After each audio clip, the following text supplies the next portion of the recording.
Welcome to Audiobook Heaven.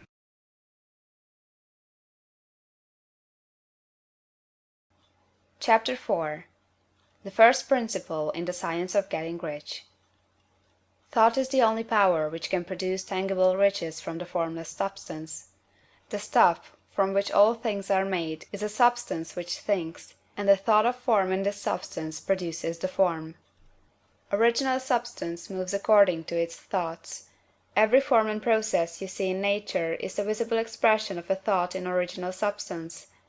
As the formless stuff thinks of a form, it takes that form; as it thinks of a motion, it makes that motion. That is the way all things were created. We live in a thought world, which is part of a thought universe. The thought of a moving universe extended throughout formless substance, and the thinking stuff moving according to that thought took the form of systems of planets, and maintains that form. Thinking substance takes the form of its thought, and moves according to the thought. Holding the idea of a circling system of suns and worlds, it takes the form of these bodies, and moves them as it thinks. Thinking the form of a slow-growing oak tree, it moves accordingly, and produces the tree, though centuries may be required to do the work. In creating, the formless seems to move according to the lines of motion it has established.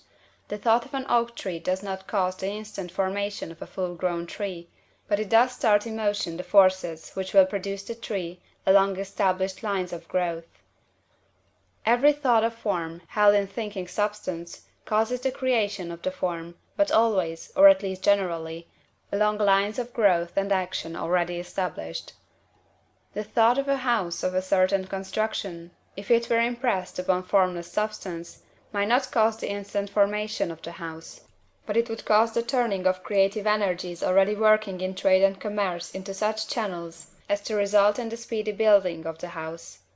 And if there were no existing channels through which the creative energy could work, then the house would be formed directly from primal substance, without waiting for the slow processes of the organic and inorganic world. No thought of form can be impressed upon original substance without causing the creation of the form. Man is a thinking centre, and can originate thought. All the forms that man fashions with his hands must first exist in his thought. He cannot shape a thing until he has thought that thing. And so far man has confined his efforts wholly to the work of his hands. He has applied manual labour to the world of forms, seeking to change or modify those already existing. He has never thought of trying to cause the creation of new forms by impressing his thoughts upon formless substance.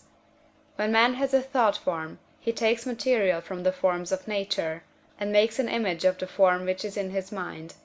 He has so far made little or no effort to co-operate with formless intelligence, to work with the Father. He has not dreamed that he can do what he seeth the Father doing. Man reshapes and modifies existing forms by manual labor. He has given no attention to the question whether he may not produce things from formless substance by communicating his thoughts to it. We propose to prove that he may do so, to prove that any man or woman may do so, and to show how. As our first step, we must lay down three fundamental propositions. First, we assert that there is one original formless stuff, or substance, from which all things are made. All the seemingly many elements are but different presentations of one element.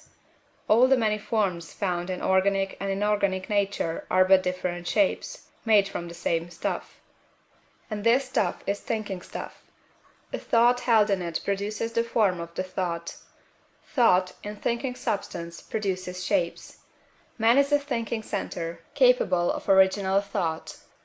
If man can communicate his thought to original thinking substance, he can cause the creation or formation of the thing he thinks about.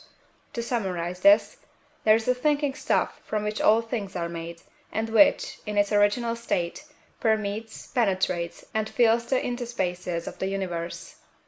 A thought, in this substance, produces the thing that is imaged by the thought. Man can form things in his thought, and, by impressing his thought upon formless substance, can cause the thing he thinks about to be created. It may be asked if I can prove these statements, and without going into details, I answer that I can do so, both by logic and experience. Reasoning back from the phenomena of form and thought, I come to one original thinking substance, and reasoning forward from this thinking substance, I come to man's power to cause the formation of the thing he thinks about. And, by experiment, I find the reasoning true, and this is my strongest proof. If one man who reads this book gets rich by doing what it tells him to do, that is evidence in support of my claim. But if every man who does what it tells him to do gets rich, that is positive proof until someone goes through the process and fails. The theory is true until the process fails, and this process will not fail, for every man who does exactly what this book tells him to do will get rich. I have said that men get rich by doing things in a certain way, and in order to do so, man must become able to think in a certain way. A man's way of doing things is the direct result of the way he thinks about things. To do things in a way you want to do them, you will have to acquire the ability to think the way you want to think. This is the first step toward getting rich. To think what you want to think is to think truth, regardless of appearances. Every man has the natural and inherent power to think what he wants to think, but it requires far more effort to do so than it does to think the thoughts which are suggested by appearances. To think according to appearance is easy. To think truth, regardless of appearances, is laborious, and requires the expenditure of more power than any other work man is called upon to perform. There is no labor from which most people shrink as they do from that of sustained and consecutive thought. It is the hardest work in the world. This is especially true when truth is contrary to appearances. Every appearance in the visible world tends to produce a corresponding form in the mind which observes it, and this can only be prevented by holding the thought of the truth. To look upon the appearance of disease will produce the form of disease in your own mind, and ultimately in your body, unless you hold the thought of the truth, which is that there is no disease, it is only an appearance, and the reality is health. To look upon the appearances of poverty will produce corresponding forms in your own mind, unless you hold to the truth that there is no poverty, there is only abundance. To think health when surrounded by the appearances of disease, or to think riches when in the midst of appearances of poverty, requires power. But he who acquires this power becomes a master mind. He can conquer fate, he can have what he wants. This power can only be acquired by getting hold of the basic fact which is behind all appearances, and that fact is that there is one thinking substance from which and by which all things are made. Then we must grasp the truth that every thought held in this substance becomes a form, and that man can so impress his thoughts upon it as to cause them to take form and become visible things. When we realize this, we lose all doubt and fear, for we know that we can create we want to create, we can get what we want to have, and can become what we want to be. As a first step toward getting rich, you must believe the three fundamental statements given previously in this chapter, and in order to emphasize them, I repeat them here. There is a thinking stuff from which all things are made, and which, in its original state, permeates, penetrates, and fills the interspaces of the universe. A thought, in this substance, produces the thing that is imaged by the thought.